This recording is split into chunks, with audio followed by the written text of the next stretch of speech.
기도리옵나이다. 아멘. 12월의 첫 주일입니다. 이 첫 마디가 우리 성도님들에게 어떻게 들리십니까? 기쁘게 들립니까? 아니면 슬프게 들립니까? 제 기억에요. 항상 12월의 첫 주면 이렇게 인사를 드렸던 것 같습니다. 12월의 첫 주일입니다. 어떠십니까? 했을 때 우리 성도님들이 참 희한한 게 제가 기억을 합니다. 얼굴 표정이 똑같습니다. 늘 언제나 아쉬움이 더 많은 표정입니다. 막 기쁘고 이런 것보다는 아쉬운 표정. 벌써 2023년이 이렇게 저물어 가는구나. 벌써 12월이구나. 나이 한 살 더 먹는구나. 이런 마음들이신 것 같습니다. 여러분, 시간이 본인의 나이와 같은 속도로 흐른다라는 말 혹시 들어보셨습니까? 나이와 똑같은 속도로 시간이 흐른다라는 거죠. 예를 들면은 60세면은 시속 60km로 시간이 흐르는 겁니다. 20세면은 시속 20km로 시간이 흐르는 거죠. 그러니까 나이가 어릴수록 시간이 좀 천천히 가고 나이가 많을수록 시간이 빨리 가는 것이죠. 좀 생뚱맞아 보이지만 놀랍게도 이것을 연구한 학자가 있습니다. 미국의 북애리조나 대학교의 심리학자인 피터 만강 교수는 1995년도에 실험을 통해서 나이가 들수록 시간이 빠르게 흐른다라는 결과를 발표했습니다. 이처럼 나이가 들수록 시간이 빠르게 지나가는 이유는 바로 기억의 공간 때문이라고 합니다. 나이가 들수록 기억해야 할 일이 많지 않기 때문이라는 것이죠. 나이를 1살, 2살 먹어감에 따라서 알게 되는 것은 시간은 내 편이 아니라는 겁니다. 여러분 정말 공감이 되지 않습니까? 시간은 흐르면 흐를수록 내가 가졌던 것들을 하나씩 빼앗아가는 것 같습니다. 오늘 시편의 저자가 오늘 시편 71편은요. 노년의 때에 쓴 시입니다. 그런데 시편 71편을 보면은 이게 표제어가 없지 않습니까? 왜냐하면은 이 시를 누가 썼는지에 대해서 좀 불확실성이 있기 때문입니다. 그런데 71편은 기도에 대해서 정말 귀한 지혜를 담고 있습니다. 그래서 대부분의 학자들은 이 시편 71편을 다윗이 쓴 걸로 보고 있습니다.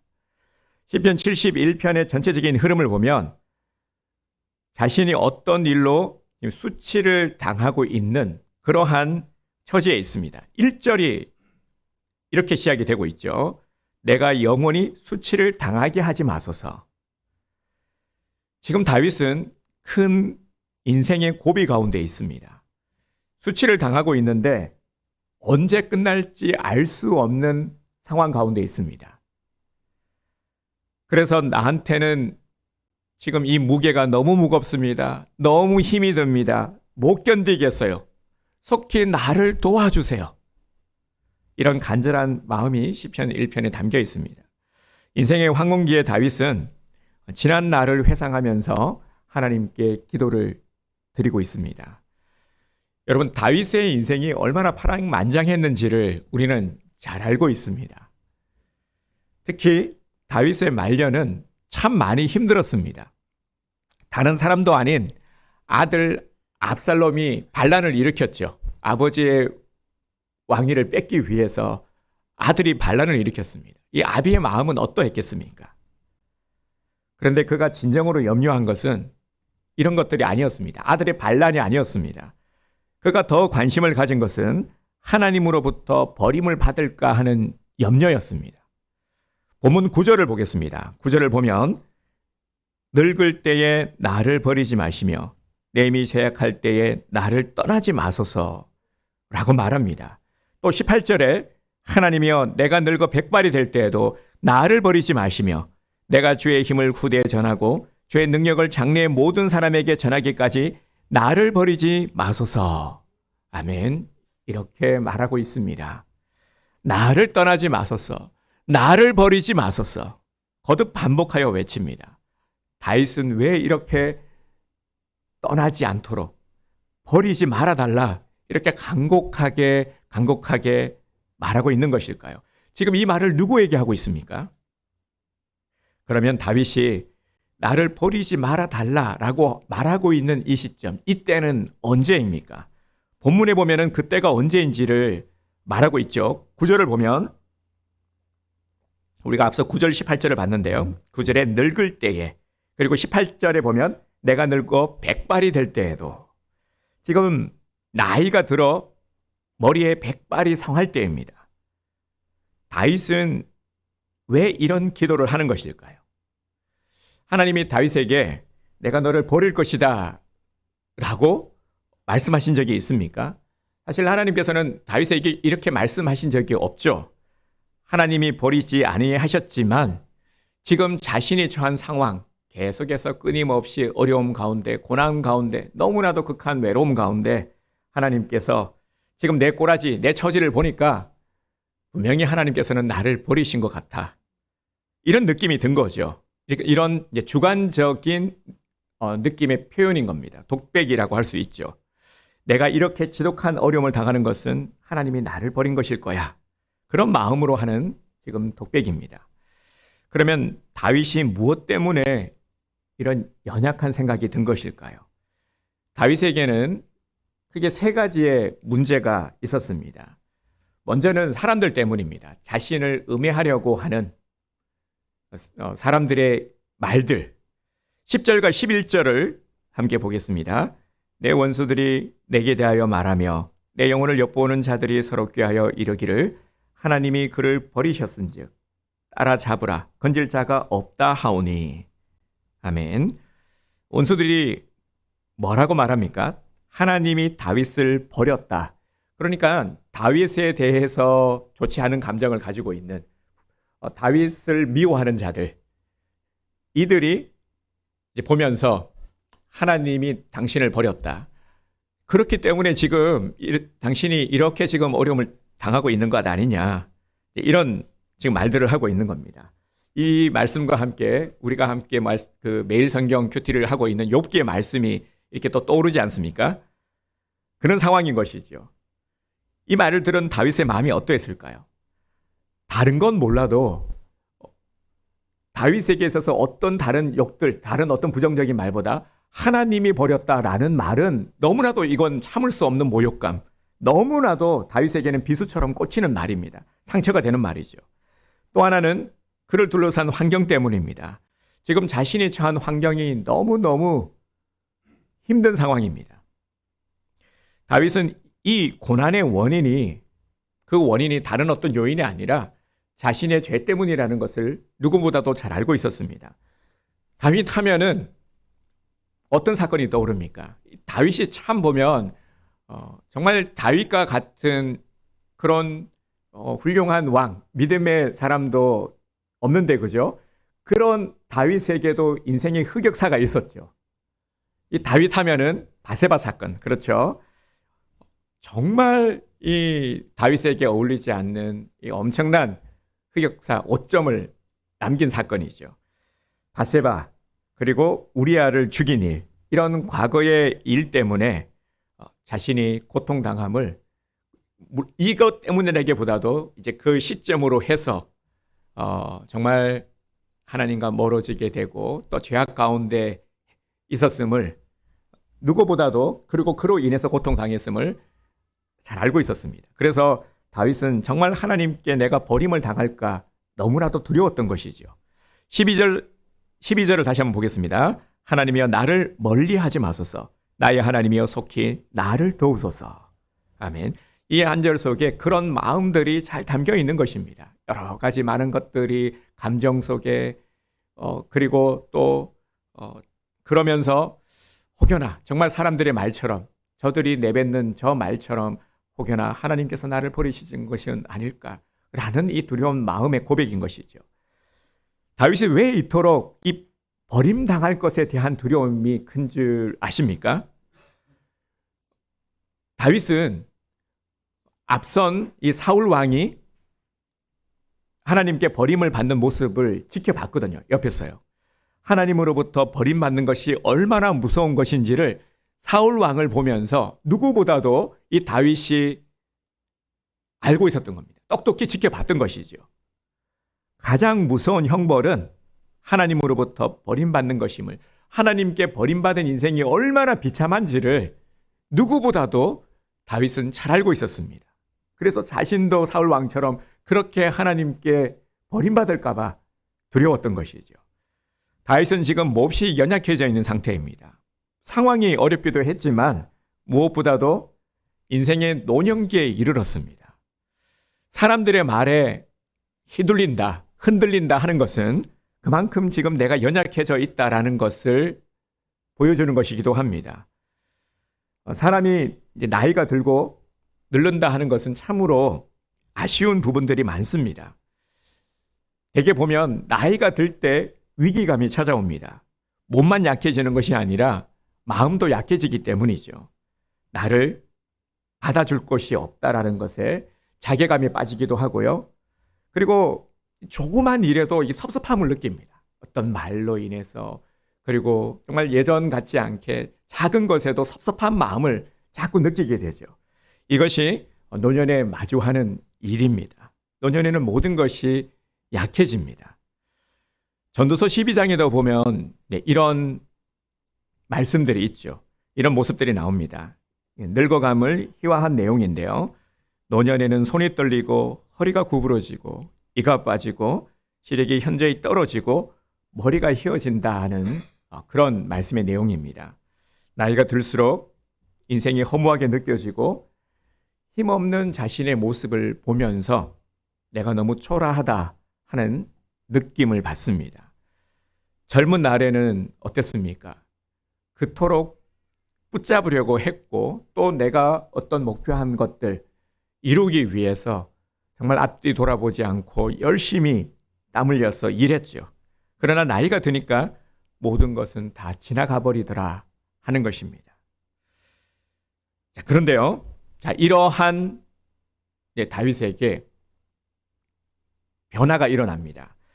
놀라운 것은 어느 순간부터 다윗의 기도가 달라집니다. 이 71편에는 이러한 부분들을 우리가 발견할 수가 있습니다. 앞부분을 보면은 마치 다윗의 기도가 지금 인생 무상처럼 그렇게 보이고 그렇게 끝날 것 같았는데 어느 순간 기도가 달라졌습니다. 우리가 이 포인트, 이 지점을 우리가 잘 봐야 됩니다. 어느 지점에서 다윗의 기도가 달라졌는지 이 부분을 함께 보기를 원합니다. 하나님께 버림을 받을까 두려워하는 순간에 다윗의 기도가 완전히 바뀝니다. 20절을 함께 보겠습니다.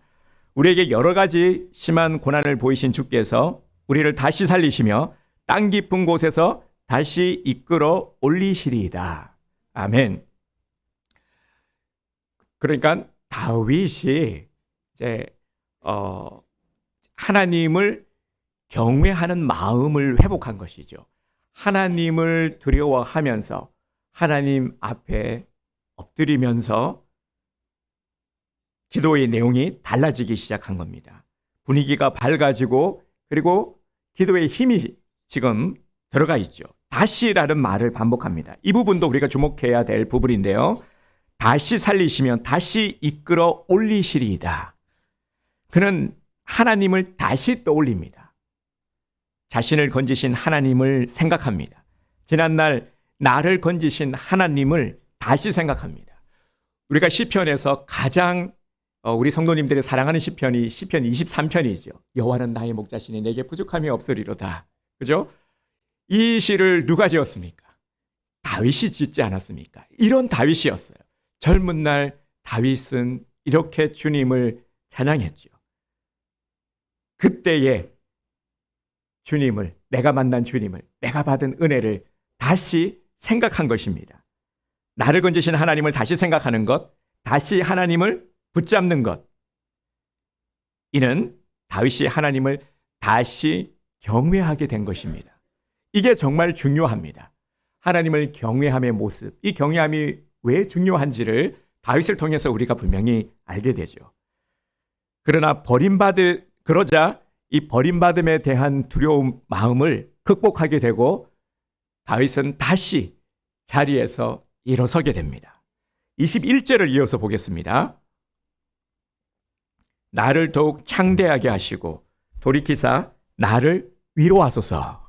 아멘. 이제 정말 기도가 완전히 달라졌죠. 나를 더욱 창대하게 하시고, 지금 이 구절에서는 늙고 연약한 모습이 전혀 나타나지 않습니다. 마치 자신이 젊을 때로 돌아간 것처럼 아주 씩씩하고 용기가 넘칩니다.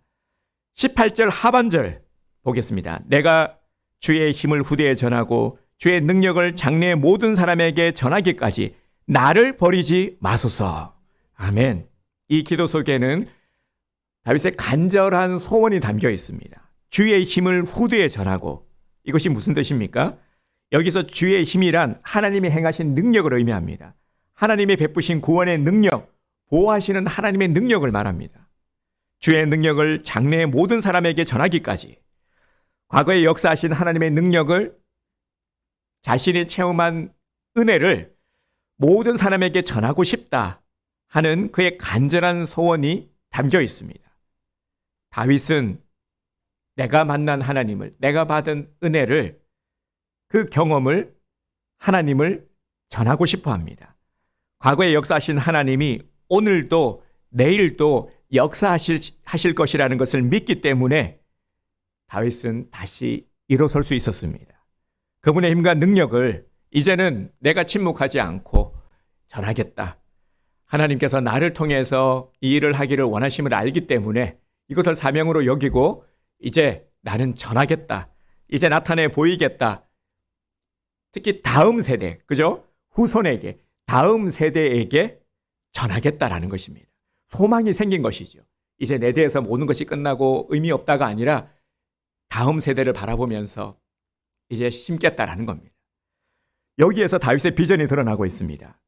지금 여전히 다윗의 상황은 좋아 보이지 않습니다. 나이가 들었고요. 상황도 안 좋지만, 하지만 다윗은 꿈을 꾸고 있습니다. 노년기의 꿈은 어떤 꿈입니까? 헛된 꿈이 아니라는 것이죠. 하나님이 내게 베푸신 이 신앙의 역사와 내가 받은 은혜를 전하겠다라는 것. 젊은 날에 참 많은 꿈을 꾸지만, 그죠? 이제 말씀을 전하면서요, 이게 번쩍 드는 생각이 뭐냐면, 제가 이제 폴리틱 대학교에서 학생들에게 강의 시간에 이제 비전 이런 것들에 대해서 함께 나누는 시간이 있었습니다. 그래서 학생들에게 질문을 했죠. 10년 뒤에 나의 모습을 한번 상상하면서 좀 나누어 보자 하니까 학생들이 저마다 이제 나는 내가 원하는 어떤 회사, 한 학생은 이제 자격증을 따서 회사에 들어가서 열심히 일하고 있는 자신의 모습을 이야기하고요. 이렇게 저마다 자신의 꿈, 또 어떤 여학생은 결혼을 잘 해가지고 남편과 함께 해외여행 가는 이런 이야기들도 나누고 막 했어요. 이제 그러자 다 이제 얘기를 듣고 나서 제가 이렇게 얘기를 했습니다. 10년 뒤에 지금 내 모습과 똑같아? 그러니까 학생들이 상당히 충격을 받는 겁니다. 실망을 하는 거죠. 이제 제가 이렇게 이제 말을 한 것은요, 이제 대부분 사람들이 그런 모습으로 꿈을 꾸지만 학생들이 그것을 구체화시키지 못하고 열심히 노력하지 않기 때문에 꿈만 꾸고 많은 젊은이들이 그러죠. 꿈은 많지만 헛된 꿈을 많이 꾸게 되는 모습을 보게 됩니다. 그래서 또 다른 말로 개꿈이라고도 하죠. 하지만 나이가 들어서는 많이 거품이 제거됩니다. 결코 개꿈이 될 수가 없는 거죠. 진정한 꿈을 꿀 수 있는 때가 노년기입니다. 다윗의 꿈은 후대를 위한 것이었습니다. 다음 세대를 위한 것이었죠. 오늘 본문이 우리들에게 주시는 분명한 영적 교훈이 있습니다. 나이가 들어감에 따라서 겪게 되는 이 신앙의 체험, 또 어떤 신앙인이 될 것인가 하는 것은 너무나도 중요하다라는 것입니다. 나이를 먹을수록 우리가 어떤 신앙인이 되어야 하나, 내 신앙의 모습이 어떠해야 하나, 신앙인으로서의 마음가짐, 그리고 신앙인으로서의 드러나는 모습, 이것이 너무너무 중요하다라는 것입니다. 지금 우리가 경험하는 모든 신앙의 경험들은 너무나도 소중한 것들입니다. 사실 다른 것들은 우리가 추억하면은요, 대부분의 추억도 참 소중한 겁니다. 이 추억이라는 이 저장 장치는요, 하나님께서 우리에게 주신 너무나도 특별한 선물입니다. 사람만이 추억할 수가 있죠. 추억 속에는 많은 것들을 저장하고 있습니다. 장면, 영상, 말, 느낌, 이런 모든 것들이 담겨 있죠.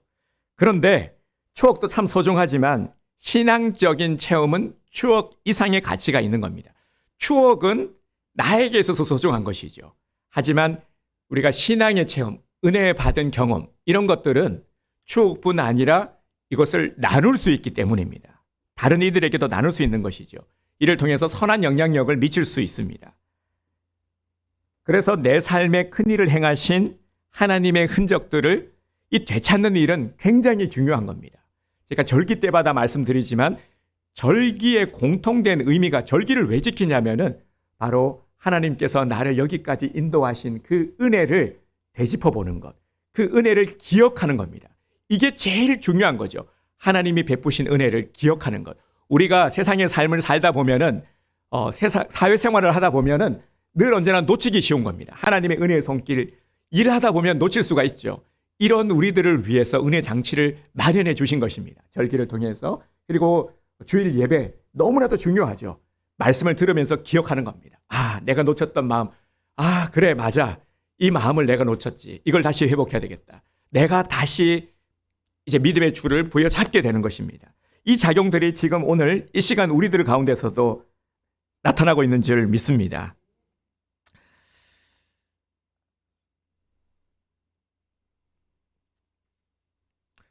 때로는 다윗처럼 극한 상황 속에서도요, 그리고 내가 하나님께 버림을 받게 될지도 모른다라는 두려움 속에서도 내 삶에 큰 일을 행하신 하나님을 떠올리는 것, 이것이 우리가 해야 될, 특히 이제 연말을 맞은 이때 우리가 해야 할 일입니다. 다시 19절을 볼까요? 하나님이여 주의 의가 또한 지극히 높으시나이다. 하나님이여 주께서 큰 일을 행하셨사오니 누가 저와 같으리이까. 아멘. 이렇게 하나님의 역사를 회상하면서 이 현실을 이겨가는 것이 바로 경륜의 힘입니다. 그렇게 오늘 말씀이 나이를 먹어가는 것에 대해서 좀 슬프다 하는 이런 감정을 가지고 있는 우리들에게 이 시점 가운데 너무나도 큰 위안을 주고 있는 말씀입니다. 하나님을 제대로 믿으면 나이 먹는 것이 즐겁다라는 겁니다. 더 유익되다라는 것이죠. 신앙생활을 잘하는 사람은 노년의 삶이 더 복되고 아름답다라는 것입니다. 내 삶에 역사하시는 하나님의 은혜의 간증거리가 차곡차곡 한 해, 두 해 지날수록 더 많은 은혜의 것들을 경험하니까 더 나눌 수 있는 것들이 더 많은 겁니다. 보면 그죠? 대부분의 사람들이 인생 덧없어, 인생 그거 다 의미 없더라. 이게 아니라 하나님께서 이런 것도 주시고 이것도 허락해 주시고 너무너무 감사하지 않아? 이렇게 감사의 거리들이 점점 더 많아지는 겁니다. 나눌 것들이 말이죠. 이게 뭡니까? 신앙의 열매들이죠. 이렇게 신앙의 열매들이 더 풍성히 맺어지기 때문인 것입니다. 그래서 우리 라떼는 말이야 하면은 꼰대가 되죠. 그죠? 하지만 하나님의 은혜의 풍성함을 나누게 되면, 하나님의 은혜의 것들을 나누게 되면 제가 이렇게 표현드리고 싶습니다. 결코 싫지 않은 꼰대가 될 수 있다. 오히려 많은 사람들이 찾게 되겠죠. 지혜를 구하겠죠. 권사님, 이럴 때는 어떻게 해야 돼요? 내가 말이야 그때 경험해 보니까 이럴 때는 이렇게 하니까 이게 도움이 되더라. 이렇게 지혜를 나눌 수 있는 것이죠. 이것이 바로 오늘 설교의 제목처럼, 설교의 제목이 늙어가는 것이 아니라 익어가는 것이다, 이렇게 되어 있죠. 늙어감이 아닌 익어감의 아름다움, 이렇게 제목을 정했네요. 네, 늙어감이 아닌 익어감의 즐거움.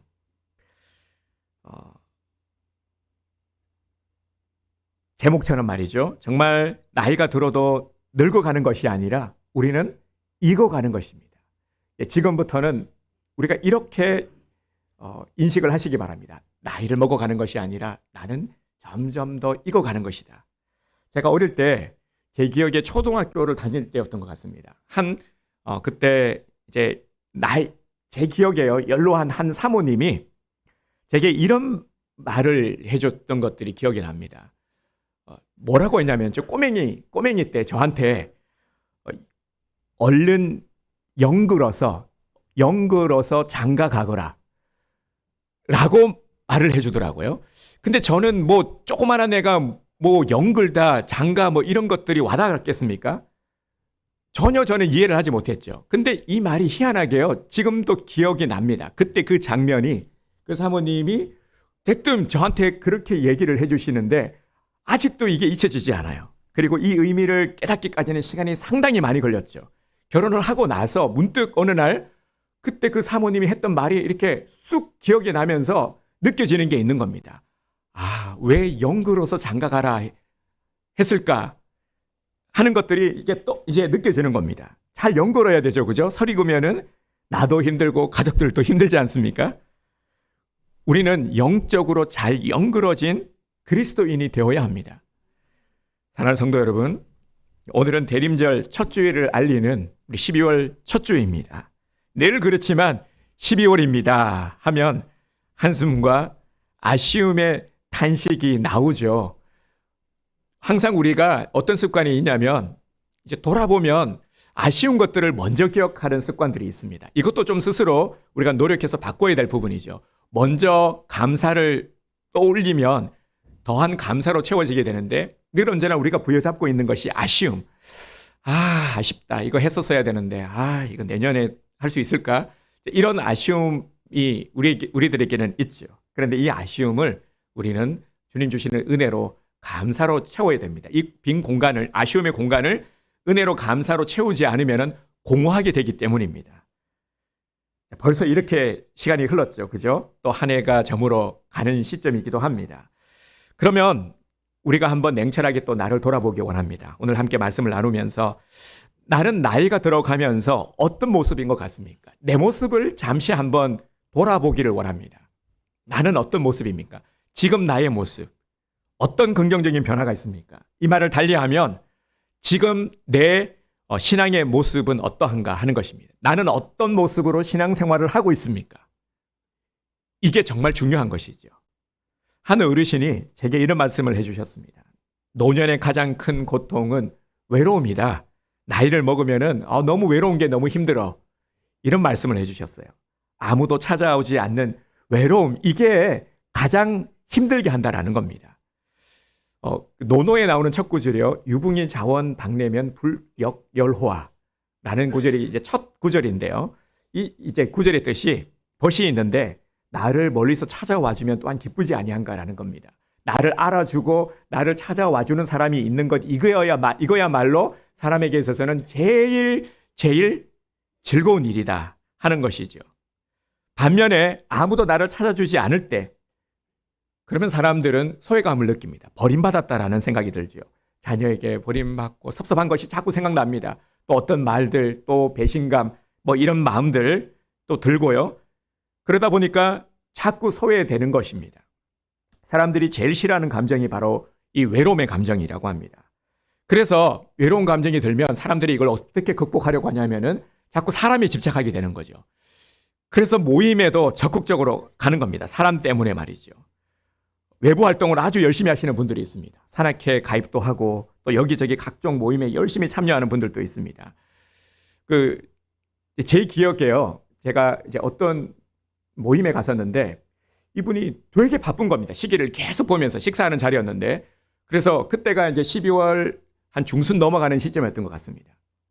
근데 이분이 뭐라 그러냐면은 지금 모임이 겹쳐가지고 빨리 여기 찍고 가야 된다라는 거예요.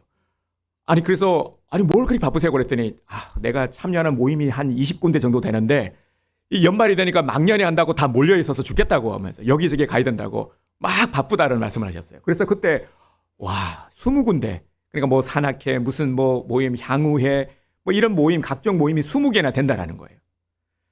이렇게 열심히 또 모임에 참여하시는 분들도 많이 계신 줄 압니다. 그런데 왜 이렇게 자꾸 하고자 하냐면은 어떤 심리가 있냐면은 바로 이런 외로움을 극복하기 위한 것이죠. 그래서 사람들이 있는 곳으로 자꾸 내가 찾아가는 겁니다. 우리 그리스도인들은 이 외로움을 어떻게 받아들여야 될까요? 우리는 외로움이 고독이 되게 해야 합니다. 그러니까 이 주어진 외로움보다 의도적 선택의 고독이 우리에게 필요합니다. 조금 더 부연 설명을 드리면 이 홀로 있음의 감정을 느끼는 외로움이 아니라 하나님 앞에서 철저히 혼자여야 한다는 이 의지적 고독으로 만들어가야 하는 것입니다. 우리는 고독의 시간을 통해서 하나님과 친밀한 교제를 나눌 수 있기 때문입니다. 제가 참 이 감동을 받은 한마디가 있는데요. 우리 선배 목사님을 통해서 제가 이게 뭐 그런 거 있잖아요. 이제 푸념을 늘어나죠. 이게 사역 목회자는 참 외로운 것 같아요. 이렇게 마음 막 표현할 수도 없고 그랬더니 하는 말이 고독해야 하나님을 만나지. 그 말을 듣는데 너무 맞는 말이잖아요. 그죠?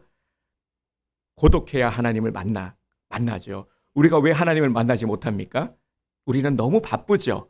마음이 여유가 없이 이 바쁘다는 핑계를 대지만 사실은 이 바쁨이 우리에게 유익되지 못하죠. 하나님을 얼마나 만나느냐 하는 것이 우리에게 너무나도 중요한데 말이죠. 예수님께서 공생의 기간에 보여주신 모습도 마찬가지입니다. 예수님을 통해서도 이를 알 수가 있습니다. 예수님은 홀로 있는 시간을 의도적으로 선택하셨습니다.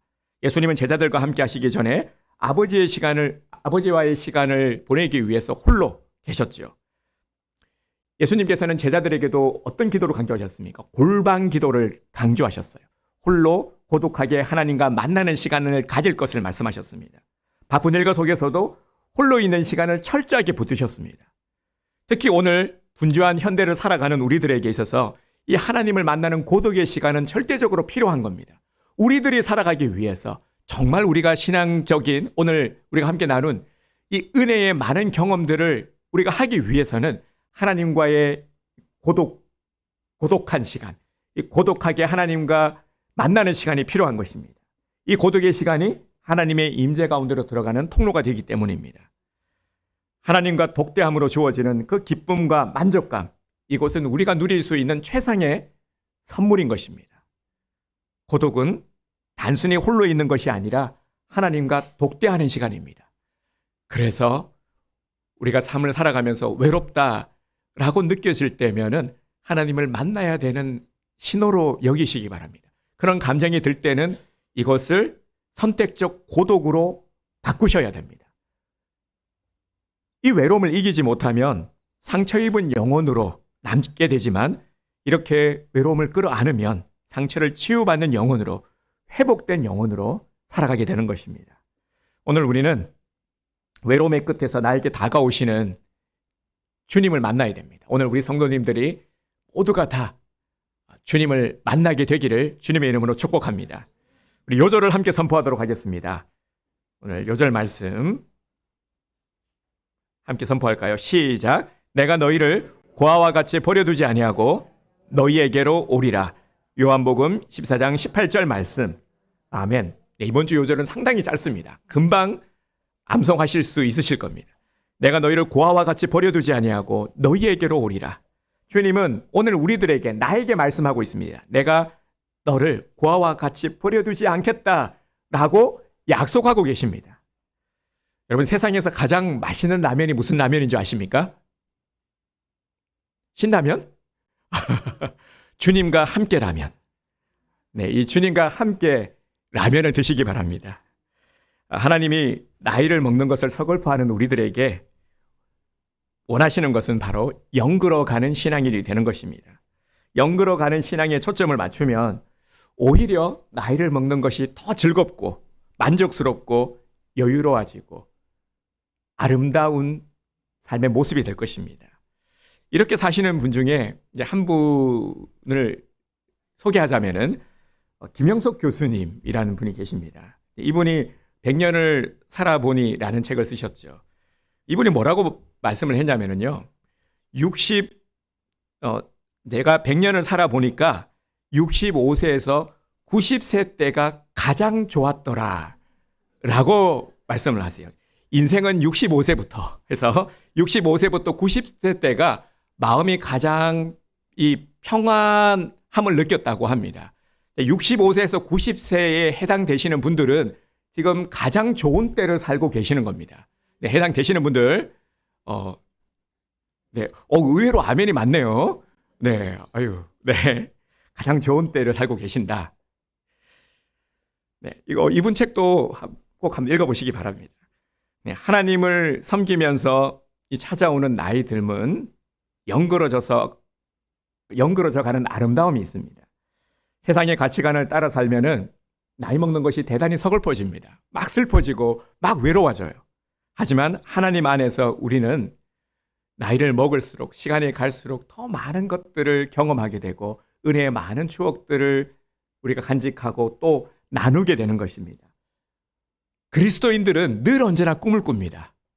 해야 할 일들, 정말 주님께서 맡겨주신 사명을 생각하고 내가 해야 될 일들에 대한 꿈을 꿉니다. 내년에 해야 될 것들을 우리가 벌써부터 기대합니다. 그래서 바쁩니다. 아직도 해야 할 일들이 많이 있기 때문이죠. 우리 그리스도인들은요, 내 호흡이 닿는 마지막 날까지, 주님 오시는 그날까지를 생각합니다. 그때까지를. 이쯤이면 은퇴, 우리가 주님 안에서 은퇴는 없는 것이죠. 우리가 성경에서 청춘의, 제가 이전에 설교를 하면서요, 청춘의 정의는 일할 수 있다면 우리가 주님 안에서는 언제나 청춘이다 말씀을 드렸습니다. 정말 그렇게 정의를 하시기 바랍니다. 이제 우리의 사고가 이렇게 바뀌어야 됩니다. 내가 이 나이에 그러면 꼰대가 되는 겁니다. 다윗처럼 우리의 기도가 바뀌기 원합니다. 하나님이 원하시는 것은 이 풋과일 같은 신앙이 아닙니다. 처음에는 풋과일이죠. 하지만 이 과일이 점점 시간이 지나면서 익어가지 않습니까? 익어가는 그리스도인이 되라는 겁니다. 하나님은 경력을 우대하십니다. 나이가 든 사람을 열애 없이 사용하기 원하십니다. 요즘은요, 교회 안에서 이 시니어에 대한 기준이 애매해졌습니다. 예전에는 60세, 그러다 65세로 올렸다가 지금 70세로 했다가 교회들이 혼란에 빠졌어요. 70세로 정하니까 이 70세에 해당되는 분들이 화를 내는 겁니다. 나는 아직 시니어가 아닌데, 나 지금 회사 다니고 있는데, 그러니까 진짜 애매해진 거죠. 그래서 교회 안에서 이것들을 없애버렸어요. 대부분 교회들이요. 그래서 이제는 어떻게 표현을 쓰냐면 액티브 시니어라고 합니다. 액티브 시니어. 오히려요, 어르신들이 더 열심히 봉사하시는 거. 젊은 사람들이 못 따라가요. 막 이런 일들이 일어나고 있죠. 그래서 아직도 왕성하게 교회 안에서 봉사 일들을 잘 감당하실 수가 있으십니다. 하나님은 젊은 사람도 사용하지만 교회에는 질서가 있어야 되죠. 그죠? 하나님 안에서, 은혜 안에서도 질서가 있어야 됩니다. 그런데 젊은 사람들을 앞장세워서 열심히 일해야 되는 것은 맞습니다. 젊은 사람들을 앞장세워야 되죠. 그런데 하나님은 나이 든 사람도 소중하게 여기십니다. 그래서 어우러지는 것이 교회입니다. 젊은 사람들 앞장세우고 또 경륜이 부족한 젊은이들을 인정해주고 부족함을 채워주는 거죠. 뒤에서 계속해서 이렇게 빡빡 밀어주는 겁니다. 이게 아름다운 교회의 모습, 건강한 교회의 모습인 거죠. 성경에 보면 이 때가 참해라는 표현이 많이 나옵니다. 때가 참해. 갈라디아서 4장 4절에 보면 때가 참해 하나님이 그 아들을 보내사 하나님도 하나님의 때에 하나님의 아들 독생자를 보내셨죠. 때가 참해라는 말은 사실 젊은 날에는 잘 모릅니다. 제가 연글어서 장가가라라는 말을 이해 못했던 것처럼 말이죠. 하지만 때가 차면 알게 되는 겁니다. 때가 차면은 하나님께서 작품으로 빚어가는 시간입니다.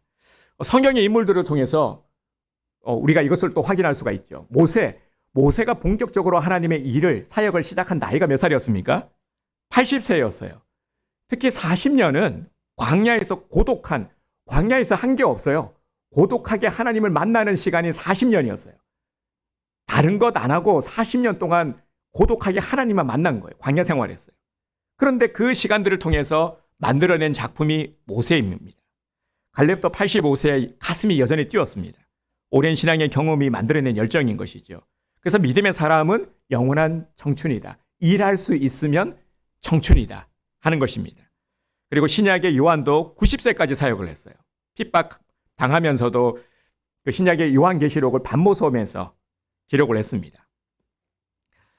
여러분, 성급하면 안 됩니다. 아직 때가 안 된 열매를 설익었다라고 말하죠. 기다려야 됩니다. 하나님의 때, 하나님의 방법. 우리는 그 하나님 안에서 더욱더 무르익어 가야 하는 것입니다. 다윗은 일평생 수많은 하나님을 경험했습니다. 주의 힘을 후대에, 주의 능력을 장래의 모든 사람에게 이렇게 말하면서요. 주님의 힘, 주님의 능력을 강조하고 있습니다. 이는 오늘 우리들에게, 후손이 오늘 또 우리들 아닙니까? 우리들에게 주시는 말씀이기도 합니다. 주의 힘을 후대에, 주의 능력을 장래의 모든 사람에게. 다윗의 이 생애 가운데 역사하셨던 하나님은 과거와 현재와 미래의 시간을 주관하시는 분이십니다.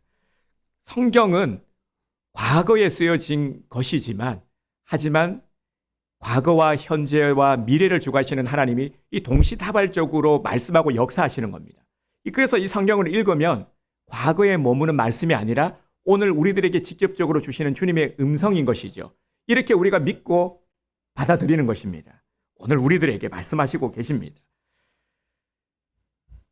여러분, 이 시간 우리가 해야 할 일은 늙어가는 삶이 아닌 익어가는 삶을 살기로 결단하는 것입니다.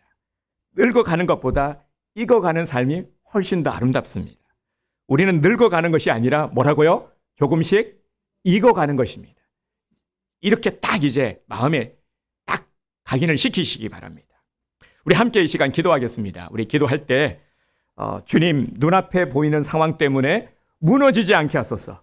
익어가는 신앙이 되기를 원합니다. 주의 말씀으로 나를 더욱더 새롭게 빚으시도록 내 삶을 온전히 주님께 맡겨드립니다. 주님만 의지하겠습니다. 우리 이런 간절한 마음으로 우리 주님 앞에 우리 함께 이 시간 기도드리도록 하겠습니다. 주여 아버지 하나님, 오늘 우리를